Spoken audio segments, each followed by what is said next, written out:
Je me tourne vers Ataoul Kayoum Saheb pour la deuxième question, qui nous vient d'un certain monsieur Mouride de France, qui nous pose la question de la naissance, le thème tourne autour de la naissance du saint prophète sallallahu alayhi wa sallam, et il pose une question assez intéressante. Il voudrait savoir si on doit fêter ou pas la naissance du saint prophète Mohammed sallallahu alayhi wa sallam. Oui, tout d'abord, nous ne voyons pas le saint prophète Mohammed sallallahu alayhi wa sallam lui-même, il n'a jamais fêté sa naissance, ni après son décès, ses compagnons n'ont pas fêté son anniversaire, l'anniversaire de sa naissance, le 12 Rabiul Awwal. Mais nous voyons cette pratique parmi les musulmans, où au cours du mois Rabiul Awwal, c'est là qu'ils partent et qu'ils vont commencer, ils disent que voilà, nous fêtons la naissance du saint prophète Mohammed Mustafa sallallahu alayhi wa sallam. Donc c'est une pratique contraire à l'islam, c'est une pratique que nous ne voyons pas, c'est une innovation. On nous accuse, nous les membres de la communauté ahmadiyya, de promouvoir des innovations, mais c'est quelque chose qui est contraire aux pratiques du saint prophète Mohammed sallallahu alayhi wa sallam. Ce qui existe par contre au sein de la communauté ahmadiyya, c'est la Siratun Nabi.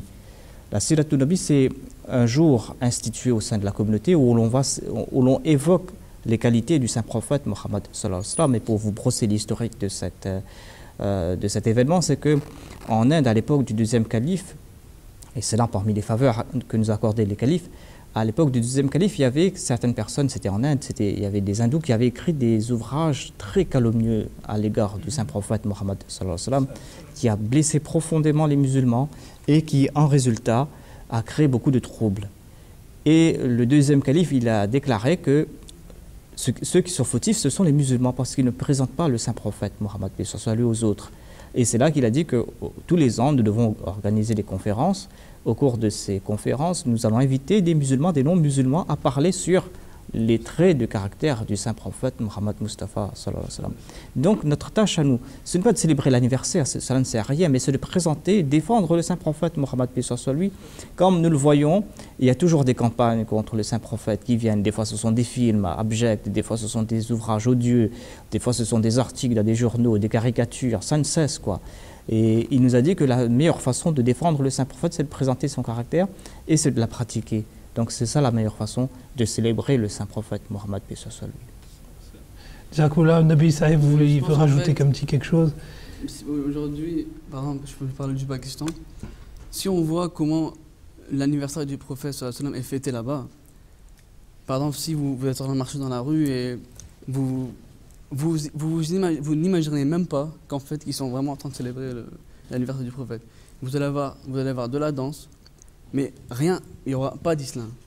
Donc vraiment, quand vous voyez cette célébration, par exemple, si une personne va là-bas, elle penserait peut-être que c'est en train de rendre hommage à un chanteur, non pas à un prophète.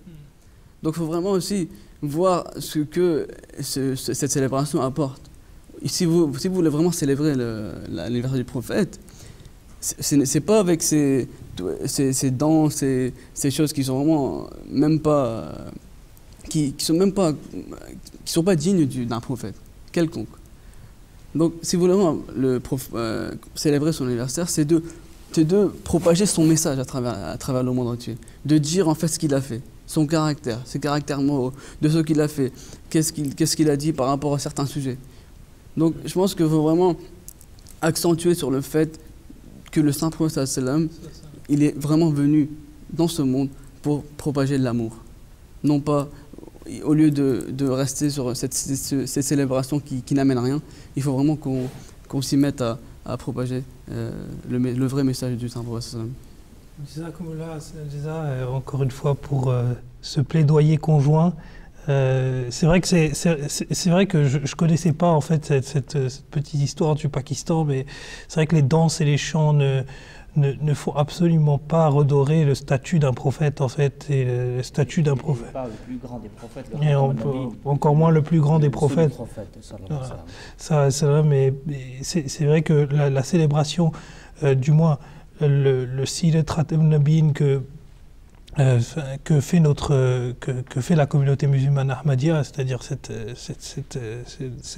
conférence en fait qui appelle les gens à mieux connaître et à apprendre en fait sur le caractère du saint prophète, elle en revanche peut attirer beaucoup plus de gens vers l'islam plutôt que